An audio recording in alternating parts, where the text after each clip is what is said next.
Hello नमस्ते friends business एडोमा तपाईहरुको स्वागत छ। मेरो नाम साहिल यदि आजको हाम्रो टपिक डाइरेक्टिभ नम्बर 17 2081 जसमा विपन्न वर्ग तथा तोकिएको क्षेत्रमा प्रवाह गर्नुपर्ने कर्जा सम्बन्धी व्यवस्थाको बारेमा उल्लेख गरिएको छ।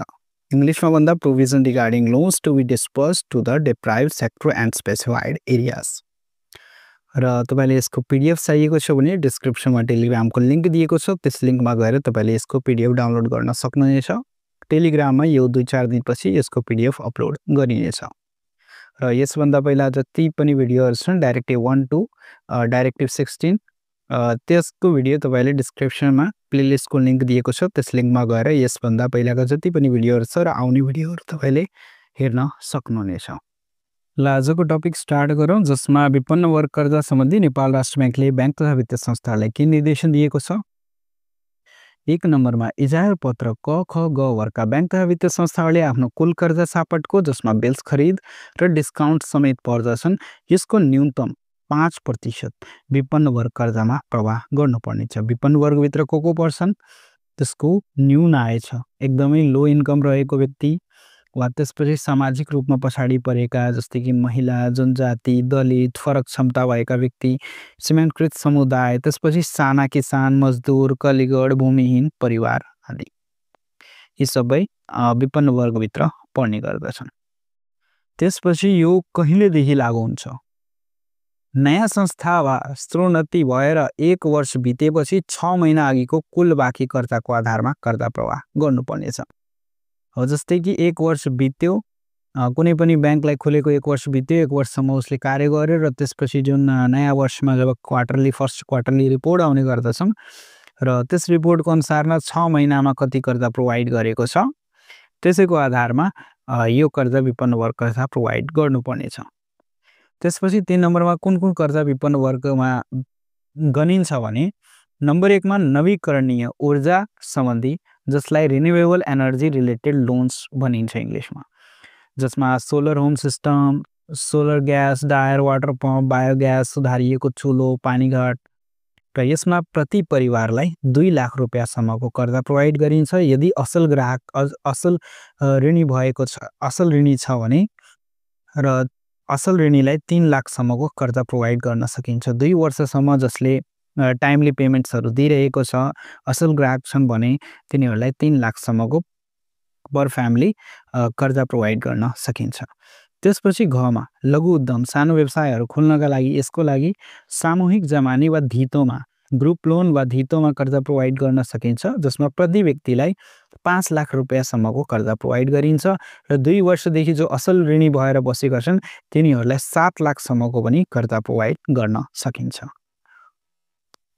त्यसपछि ग नम्बरमा वैदेशिक रोजगारी कर्जा, यसमा धितो लिई वा नलिई दिएको प्रति व्यक्तिलाई 1,50,000 रुपैयाँसम्मको कर्जा प्रोवाइड गर्न सकिन्छ। यो कस्तो कर्जा हो भने वैदेशिक रोजगारका लागि जाने जुन विपन्न वर्गभित्र पर्ने गर्दछन् तिनीहरूलाई प्रोवाइड गर्ने कर्जा हो, जो धितो लिई वा नलिई दिने गर्दछन्। 1,50,000 सम्मको कर्जा प्रोवाइड गर्न सकिन्छ। त्यसपछि नेपाल सरकारको कार्यक्रम अनुसार दिने वैदेशिक रोजगार कर्जा, जसमा नेपाल सरकारको जुन कार्यक्रम रहेको छ युवा स्वरोजगार तथा रोजगार परीक्षण कार्यक्रम अन्तर्गत क वर्गको बैंकबाट सरकारले तोकेको समन्वयमा दिएको कर्जा, यो पनि विपन्न वर्ग कर्जाभित्र पर्दछन्। त्यसपछि गलैँचा उत्पादनको कर्जा, ऊन उत्पादन वा तान राख्दा प्रति परिवारलाई 3 लाख रुपैयाँसम्मको कर्जा प्रोवाइड गर्न सकिन्छ र असल ग्राहकलाई 4 लाखसम्मको कर्जा प्रोवाइड गर्न सकिन्छ।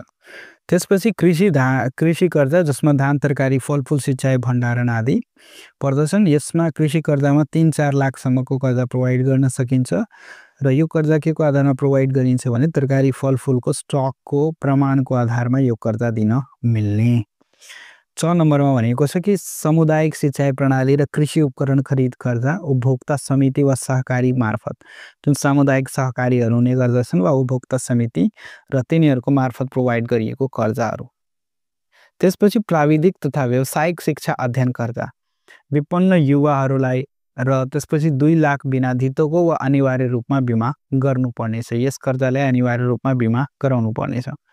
त्यसपछि नवीकरणीय ऊर्जा परियोजनाका कर्जा विपन्न समुदायको 50% वा बढी लगानी भएको जुन परियोजना छ, कुनै पनि प्रोजेक्ट छ जसमा रिन्युएबल एनर्जी रिलेटेड प्रोजेक्ट छ, त्यो हाइड्रो इलेक्ट्रिसिटी पनि हुन सक्छ वा सोलर प्लान्ट पनि हुन सक्छ र जसमा विपन्न समुदायको 50% भन्दा 50% वा 50% भन्दा बढी लगानी भएको छ भने र त्यसको जुन प्रोडक्सन रहेको छ 1000 किलोवाट, यो लघु जलविद्युत बाट जुन प्रोड्युस 1000 किलोवाटसम्म प्रोड्युस गर्न सक्ने वा सोलर ग्रिडबाट 500 किलोवाट प्रोड्युस गर्न सक्ने भन्ने त्यस्तो जुन प्रोजेक्ट्सहरू छ र त्यसमा विपन्न वर्गको 50 वा 50% भन्दा बढी लगानी रहेको छ भने त्यसमा 3 करोडसम्मको कर्जा दिन सकिन्छ।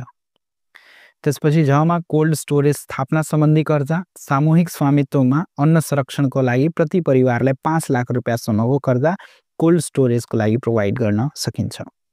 त्यसपछि पोस्ट हार्भेस्ट सेवा कर्जा, सहकारी संस्थाहरूलाई 1 करोडसम्मको कर्जा प्रोवाइड गर्न सकिन्छ केकको लागि पोस्ट हार्भेस्टको। त्यसपछि 2 नम्बरमा घर निर्माण कर्जा पिछडिएको समुदायहरूको लागि छ।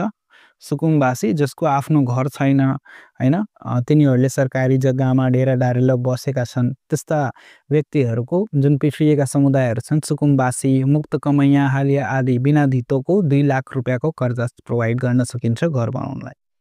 त्यसपछि सामूहिक खेती तथा पशुपालन कर्जा र जसमा विषयगत सहकारी संस्था मार्फत प्रति सदस्यलाई 5 लाख ननाग्ने गरी अधिकतम 5 करोडसम्मको कर्जा प्रोवाइड गर्न सकिन्छ।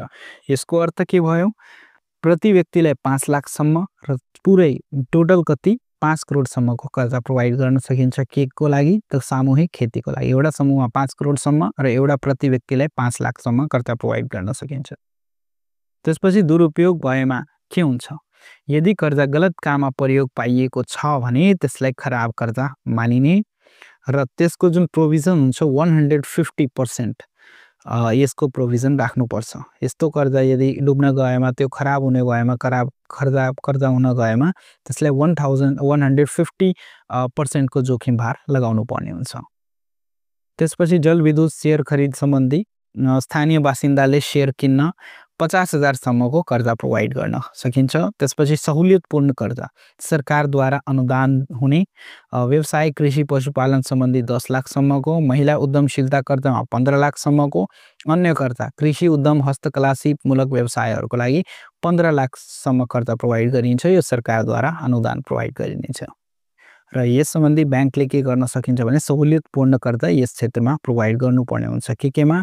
व्यवसायिक कृषि पशुपालन, महिला उद्यमशीलता र अन्य कर्जाहरू जस्तै कि कृषि उद्यम हस्तकला। त्यसपछि 9 मा भनेको छ कि साना लघु व्यवसायिक कर्जा चल अचल सम्पत्ति वा परियोजनामा धितोमा 10 लाख सम्मको कर्जा प्रोवाइड गर्न सकिन्छ। र त्यसपछि सवारी खरिद गर्न स्वरोजगारका लागि जस्तै ट्याक्सी चलाउनका लागि, त्यस्तै किसिमको सवारी खरिद गर्न, ट्याक्सी अटोहरू चलाउनका लागि, स्वरोजगारको लागि सवारी किन्न 25 लाख सम्मको कर्जा प्रोवाइड गर्न सकिन्छ। महिला उद्यम कर्जा परियोजना धितोमा 20 लाख सम्म बीमा अनिवार्य। यसमा बीमा अनिवार्य छ। परियोजना धितोमा 20 लाख सम्मको कर्जा प्रोवाइड गर्न सकिन्छ वुमेन एन्टरप्रेन्योरशिपको लागि। त्यसपछि कृषि व्यवसाय कर्जा वास्तविक कृषकलाई परियोजना धितोमा 20 लाख सम्म कर्जा प्रोवाइड गर्न सकिन्छ र यसमा पनि बीमा अनिवार्य छ। त्यसपछि अस्पताललाई दिने कर्जा विपन्न वर्ग कर्जाको रूपमा गैर नाफामूलक अस्पताल दर्ता भई सरकारको अनुमति लिएको विपन्न वर्गलाई 10% बेड निशुल्क दिनेलाई ब्याङ्कले आफ्नो कोर क्यापिटलको 5% भित्र कर्जा प्रवाह गर्न सक्नेछ। त्यसपछि ग्रामीण क्षेत्रका सामुदायिक अस्पताल रुपैयाँ 1 करोडसम्मको कर्जा प्रोवाइड गर्न सकिन्छ। त्यसपछि 4 नम्बरमा भनेको छ कि अप्रत्यक्ष रूपमा प्रवाह भएको कर्जाको गणना। Okay, calculation of indirectly provided loans. घ वर्ग लघुवित्त संस्थाहरूले थोक कर्जा बल्क लोन दिएको छ भने त्यो कर्जा विपन्न वर्ग कर्जामा गनिन्छ। अब ब्याङ्क तथा वित्तीय संस्थाहरूले के गर्छ भने डाइरेक्टली त्यो लोन दिने गर्दैन। तिनीहरूको आफ्नो लघुवित्त संस्थाहरू हुने गर्दछन् वा अन्य लघुवित्त संस्थाहरूको मार्फत यस्ता कर्जाहरू प्रोवाइड गर्ने गर्दछन्। र घ वर्ग वित्तीय संस्थाहरूले के गर्छन् भने बल्क लोन प्रोभाइड गर्ने गर्दछन्, थोक कर्जा प्रोभाइड गर्छन् र घ वर्गका वित्तीय संस्थाहरूले थोक कर्जाबाट खुद्रा कर्जाहरू जस्तै कि थोक कर्जामा करोडौँको कर्जा लिने गर्दछन् र त्यसपछि 1 लाख 2 लाख यसरी गरेर कर्जाहरू प्रोभाइड गर्ने गर्छन् घ वर्गका ब्याङ्क तथा वित्तीय संस्थाहरूले। यस्तो कर्जा दिनुअघि सम्बन्धित घ वर्ग संस्थाले संस्थागत क्षमता, इन्स्टिट्युसनल क्यापेसिटी र संस्थागत जमानी इन्स्टिट्युसनल ग्यारेन्टी जाँच गर्नु पर्नेछ। तर कुनै एक घ वर्ग संस्थामा अधिकतम 40% मात्र थोक कर्जा दिन पाइन्छ, 40% भन्दा बढी दिन पाइँदैन। त्यसपछि साना किसान सहकारी वा लघु वित्त कारोबार गर्ने संस्था ग्रामीण माइक्रो फाइनान्सलाई सहयोग गर्न बनेका घ वर्गका लघु वित्त संस्थाहरूलाई दिने थोक कर्जा पनि विपन्न वर्ग कर्जाभित्रमा गनिन्छ। र घ वर्गका लघु वित्त वित्तीय संस्थाले जारी गरेका ऋणपत्र डिभेन्चरमा गरिएको लगानी पनि विपन्न वर्ग कर्जाभित्र नै पर्नेछ। त्यसपछि वैदेशिक रोजगारमा जाने कामदार जस्तै कतार, मलेसिया जानेलाई घ वर्गले क ख ग वर्गबाट लिएको कर्जा प्रयोग गरिदिएको 1,50,000 सम्मको कर्जा यो पनि विपन्न वर्गभित्र पर्छ र सो कर्जा दिने ब्याङ्क क ख ग वर्गको विपन्न वर्ग कर्जामा गनिनेछ। त्यसपछि जुन संस्थालाई थोक कर्जा दिएको छ त्यसलाई हरेक 6 महिनामा विवरण लिनुपर्नेछ, कहाँ यो कर्जा के भयो, थोक कर्जा लिएको कतिजनालाई प्रोभाइड गरियो, केमा गरियो त्यो पुरै विवरण लिनुपर्नेछ 6 महिनामा। यदि कर्जा दुरुपयोग भएको पाइयो भने त्यो कर्जा रकमलाई विपन्न वर्ग कर्जामा गणना गर्न पाइँदैन। र कुनै ब्याङ्क वा वित्त संस्थाले घ वर्ग लघु वित्त कम्पनीमा संस्थापक सेयर लगानी गरेको छ भने त्यो पनि अप्रत्यक्ष रूपमा विपन्न वर्ग कर्जा भित्र नै कर्जा प्रवाह भएको नै मानिन्छ। अब कुनै ब्याङ्क तथा वित्तीय संस्थाहरूको सब्सिडियरी कम्पनी छ वा त्यसमा संस्थापक सेयरको रूपमा लगानी गरेको छ भने र त्यसमा इन्डाइरेक्ट रूपमा कर्जाहरू प्रोभाइड गरिरहेका छन् भने त्यो पनि विपन्न वर्ग कर्जाभित्र पर्दछ। त्यसपछि 5 नम्बरमा लघु वित्तले पाएको थोक कर्जा कसरी विपन्न वर्ग कर्जामा मानिन्छ। 100% कर्जा विपन्न वर्गमै जानुपर्ने हुन्छ। ब्याङ्क तथा वित्तीय संस्थाले थोक कर्जा प्रोभाइड गरेको लघु वित्त संस्थालाई त्यो 100% विपन्न वर्ग कर्जामा जानुपर्नेछ। यदि एक्स्ट्रा लोनहरू प्रोभाइड गरेको छ लघु वित्त संस्थाहरूलाई थोक कर्जाको रूपमा, यदि त्यो विपन्न वर्गमा गएको छैन भने त्यसलाई गणना त्यो विपन्न वर्गमा गणना हुँदैन। त्यसपछि ब्याङ्क वा वित्त संस्थाले लघु वित्तलाई जुन कर्जा थोक कर्जा दिन्छन् त्यो पुरै 100% कर्जा विपन्न वर्ग व्यक्तिहरूलाई दिनु अनिवार्य छ। यदि लघु वित्तले यस्तो कर्जा विपन्न वर्गलाई नदिएमा त्यसलाई विपन्न वर्ग कर्जामा गणना गरिने छैन, त्यही कुरो यसमा भनिएको छ। 6 नम्बरमा कर्जा गणना गर्ने समय र आधार कुन आधारमा गर्ने, कति कर्जा विपन्न वर्गमा गएको छ भनेर गणना गर्दा 6 महिनाको पुरानो कुल बाँकी कर्जाको बिल्स खरिद र डिस्काउन्ट समेतलाई आधार मान्ने। त्यही मैले भनेको छु कि 1 सालमा कति रिपोर्ट अनुसार 6 महिनामा कति कर्जा प्रोभाइड गरिएको छ त्यसैको आधारमा यो कर्जा प्रोभाइड गर्ने। र यस्तो गणना हरेक त्रैमासिक 3 महिनामा गर्नु पर्नेछ। क्वार्टरली रिपोर्ट अनुसार हुनुपर्छ, असोजमा 7मा, पुसमा 7मा, चैतमा 7मा, असारमा 7मा। त्यसपछि 7 नम्बरमा न्यून लागत आवास लो कस्ट हाउसिङ खर्चा उद्देश्य। यसको उद्देश्य रहेको छ विपन्न वर्ग व्यक्तिहरूलाई घर जग्गा किन्न वा घर बनाउनका लागि आवश्यक पर्ने कर्जा उपलब्ध गराउने। कस्तो कर्जा विपन्न वर्ग कर्जामा गणना गरिन्छ भने 7 लाखसम्मको कर्जा यसको लागि प्रोभाइड गरिन्छ लो कस्ट हाउसिङको लागि। र सुरक्षित हितोको आधारमा प्रोभाइड गर्ने, व्यक्तिगत वा समूहगत रूपमा प्रोभाइड गर्न सकिन्छ र प्रत्यक्ष सीधा ग्राहकलाई वा अप्रत्यक्ष रूपमा पनि यो कर्जा प्रोभाइड गर्न सकिन्छ। यसको अर्थ ग्रुप लोन वा व्यक्तिगत रूपमा कर्जा प्रोभाइड गर्न सकिन्छ। त्यसपछि कर्जा नीतिमा स्पष्ट उल्लेख हुनुपर्छ कि ब्याङ्क वा वित्तीय संस्थाले आफ्नो कर्जा नीतिमा यो स्पष्ट उल्लेख हुनुपर्छ र यस्तो कर्जा विपन्न वर्गका लागि हो भने पनि कुरा यो स्पष्ट रूपमा लेखेको हुनुपर्छ। र कानुन र निर्देशनको पालनामा यस्तो कर्जा दिँदा सबै प्रचलित ऐन नियम नेपाल राष्ट्र ब्याङ्क नीति निर्देशनहरू अनुसार नै प्रक्रियाहरू पुरा गर्नुपर्नेछ। त्यसपछि अब 8 नम्बरमा युवा तथा साना व्यवसाय रोजगार कोष सम्बन्धी प्रावधान। विपन्न वर्गमा लगानी गर्नुपर्ने रकमको केही हिस्सा कोषमा राख्ने।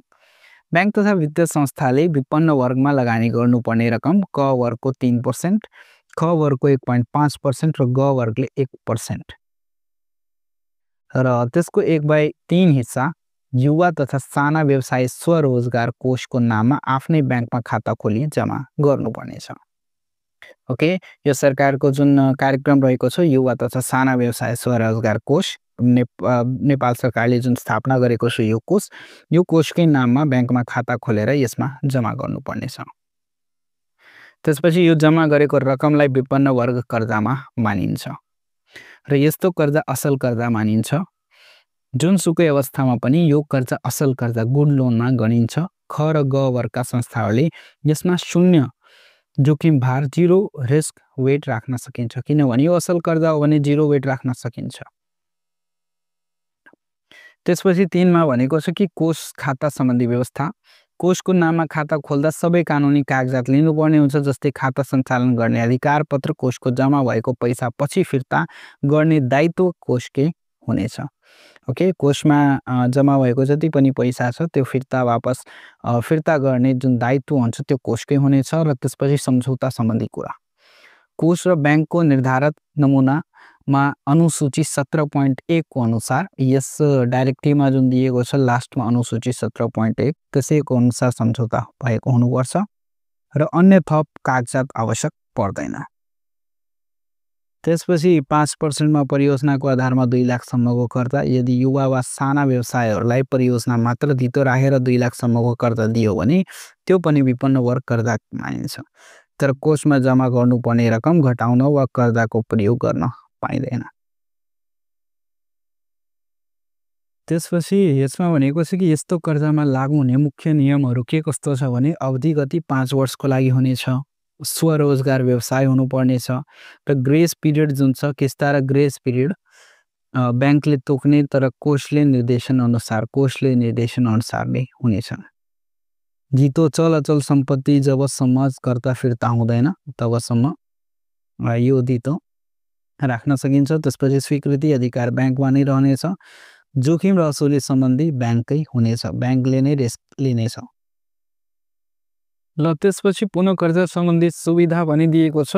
यस कोष अनुसार यस कोषबाट 7% ब्याजमा पुनः कर्जा लिन सक्नेछ र नियमन र नियमावलीको नियमको आधारमा त युवा तथा साना व्यवसाय रोजगार कोष नियमावली 2065 को अनुसार कर्जा बीमा निर्देशिका 2065 र नेपाल राष्ट्र ब्याङ्कको निर्देशन अनुसार नियम पालना गर्नुपर्नेछ र हालमा 2066 चैत्र मसानदेखि कोषमा रकम जम्मा गर्नुपर्ने छैन, तर यसै दरको अनुसार लगानी गर्नुपर्नेछ। अब 10 नम्बरमा हेरौँ कि कर्जा नीतिमा उल्लेख अनिवार्य रहेको छ। सबै ब्याङ्क वा वित्तीय संस्थाले विपन्न वर्गका लागि दिने कर्जा सम्बन्धी नीतिहरू आफ्नो आधिकारिक कर्जा नीतिमा आधिकारिक जुन कर्जा नीति छ त्यसमा स्पष्ट रूपमा लेखेको हुनुपर्छ र अतिरिक्त नोक्सानी व्यवस्था गर्नु पर्दैन। यदि सामूहिक व्यक्तिगत र संस्थागत जमानीमा कर्जा दिएको छ भने त्यो कर्जा विपन्न वर्गमा गणना गरिन्छ, तर यस्तो कर्जाका लागि थप जुन 20% कर्जा नोक्सानी व्यवस्था छ भने त्यो चाहिँ गर्नु पर्दैन। त्यसपछि सापट्टी रकमलाई ब्याज आर्जन गर्न प्रयोग गर्न पाइँदैन। विपन्न वर्गलाई दिनुपर्ने भनेर लिएको जुन सापट्टी लक्षित व्यक्तिहरूलाई नदिई अरू ब्याङ्क वा वित्तीय संस्थामा ब्याज पाउने गरी राख्न पाउँदैन हैन। जसको लागि छ त्यसलाई दिनै पर्छ र तर घ वर्गका माइक्रो फाइनान्सका संस्थाहरूले लाइन अफ क्रेडिटको जुन जसलाई कर्जा सीमा भनिन्छ त्यसको प्रयोग गर्दा यसले कुनै पनि रुकावट हुने छैन। र थोक कर्जाको प्रमाण यदि कुनै संस्थाले थोक रूपमा कर्जा प्रवाह गर्छ भने त्यसले सबै रकम उद्देश्य अनुसार प्रवाह गरेन भने प्रमाण राख्नु पर्दछ र प्रत्येक वर्ष माघ साउन महिनाको अन्त्यमा राष्ट्र ब्याङ्कलाई यसको जानकारी दिनुपर्छ। 14 नम्बर कर्जा नपुगेमा हर्जाना लाग्ने। ब्याङ्क वा वित्तीय संस्थाले नियम अनुसार कर्जा प्रवाह नगरेमा कम गरेमा वा त्यो नपुगेको रकम त्रैमासिक ब्याज बराबर हर्जाना लाग्नेछ। ओके, त्रैमासिक जुन क्वार्टरली रिपोर्ट हुन्छ त्यसैको ब्याजको बराबर अनुसार हर्जाना लाग्नेछ। हर्जाना दर कर्जामा दिने अधिकतम ब्याज दर हुनेछ। त्यसपछि तर हल्का अवस्थामा हर्जाना लाग्दैन, कुनैको अवस्थामा तलका अवस्थाहरूमा लाग्दैन, जबकि अन्तिम ऋणदाता लेन्डर अफ लास्ट रिजोर्ट प्रयोग गरिरहेको बेला विपन्न वर्ग कर्जा प्रवाह गरेको भए जब सुविधा कायम छ भने हर्जाना लाग्दैन। यसको अर्थ ब्याङ्क डुब्ने अवस्थामा छ, ब्याङ्कले नेपाल राष्ट्र ब्याङ्कसँग कर्जा लिइरहेको छ आफ्नो ब्याङ्कलाई बचाउनका लागि। त्यस्तो अवस्थामा चाहिँ यस्तो हर्जाना लाग्दैन र राष्ट्र ब्याङ्कले समस्याग्रस्त जब घोषणा गरिसकेको छ वा शीघ्र सुधारात्मक कारबाही भोगिरहेको संस्थाहरूलाई पनि यस्तो छुट दिएको छ। तिनीहरूले यो मेन्टेन गर्नु पर्दैन र यस सम्बन्धी नगरेमा त्यसपछि पेनाल्टी पनि लाग्दैन। अब हेरौँ, यो एकदमै इम्पोर्टेन्ट हो। तोकिएको क्षेत्रमा कर्जा प्रवाह सम्बन्धी व्यवस्था क्षेत्रमा लगानी गर्नुपर्नेछ। ब्याङ्कले कमर्सियल ब्याङ्कहरूले क्षेत्रमा कति पर्सेन्ट जति लगानी गर्नुपर्नेछ भने कृषि क्षेत्रमा टोटल 15%, ऊर्जा क्षेत्रमा 10% र घरेलु तथा साना मझौला उद्योगमा 15%, जसमा 2081 मा 11% र ऊर्जा क्षेत्रमा यसमा 6.5% हुनेछ र घरेलु लघु तथा साना मझौला उद्योगमा 11% जतिको कर्जा प्रवाह गर्नुपर्नेछ। त्यसपछि 2082 मा 12%, ऊर्जा क्षेत्रमा 7% र घरेलु तथा साना उद्योगमा 12%। त्यसपछि कृषि क्षेत्रमा 2083 मा 13%, 8% र 13% र त्यसपछि 2084 मा पुरै टोटल लगाइदिनु पर्नेछ। यसको अर्थ सुरुमा फर्स्ट इयरमा 11%, सेकेन्ड इयरमा 12% जति भइसक्नु पर्नेछ, 2083 मा 13% जति भइसक्नुपर्छ र 2084 सम्म लगानी गर्दा पुरै 15% पुगिसकेको हुनुपर्नेछ।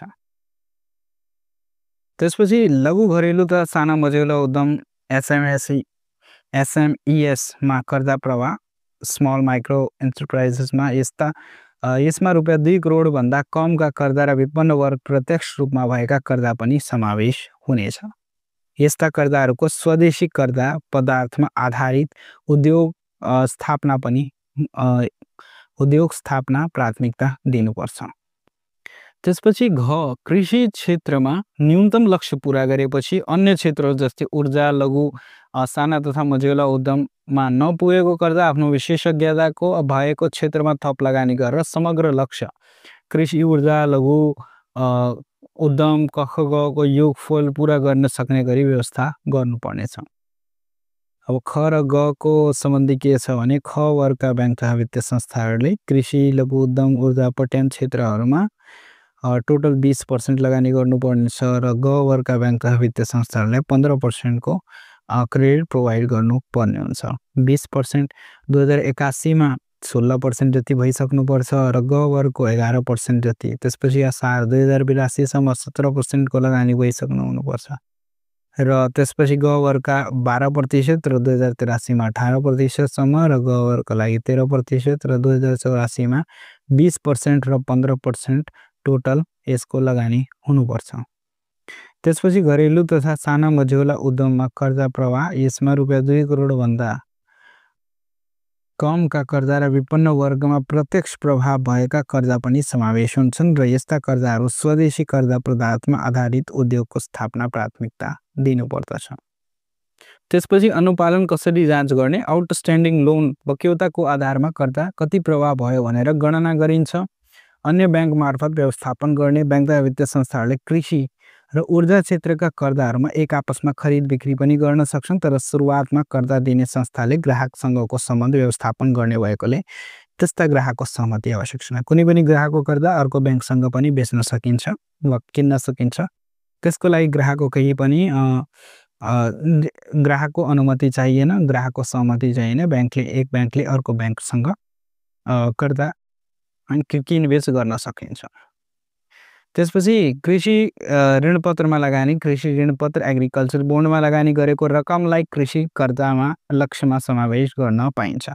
कृषि सहमति पब्लिक लिमिटेड कम्पनीको ऋणपत्रमा लगानी, यस्ता कम्पनीहरूको ऋणपत्रमा लगानी पनि कृषि क्षेत्रमा लगानी मानेर नै गणना गर्न पाइन्छ। ऊर्जा ऋणपत्रमा लगानी, ऊर्जा ऋणपत्र एनर्जी बोन्डमा लगानी पनि ऊर्जा कर्जा लक्ष्यमा गणना गरिन्छ। त्यसपछि ऊर्जा सम्बन्धी सार्वजनिक संस्था तथा पब्लिक लिमिटेड कम्पनीको बन्डमा NEA नेपाल इलेक्ट्रिसिटी अथोरिटीले निकालेको बन्डमा लगानी ऊर्जा क्षेत्रमा मानेर समावेश गर्न सकिन्छ। त्यसपछि हर्जाना सम्बन्धी व्यवस्था पेनाल्टीको के कस्तो व्यवस्था छ? न्यूनतम कर्जा प्रवाह नपुगेमा नपुग रकमको कर्जा लिने अधिकतम ब्याज दरले त्रैमासिकको हर्जाना वाणिज्य बैंकहरूको हकमा कृषि ऊर्जाको क्षेत्रमा नपुगेमा अलग-अलग हर्जाना गणना गर्नुपर्नेछ। गणना गरेर पेनाल्टी लाग्छ। त्यसपछि ख र ग वर्गका संस्थाहरूले तोकिएको प्रतिशत नपुगेको हरजना कति प्रतिशतसम्म पुगेको छैन त्यति चाहिँ फाइन लाग्नेछ। र कर्जा गणनाको आधार के हुन्छ त्यही 2081 पुस मसान्तबाट 6 महिना अघिको कर्जाको सापटको आधारमा त्रैमासिक गणना गर्नेछ।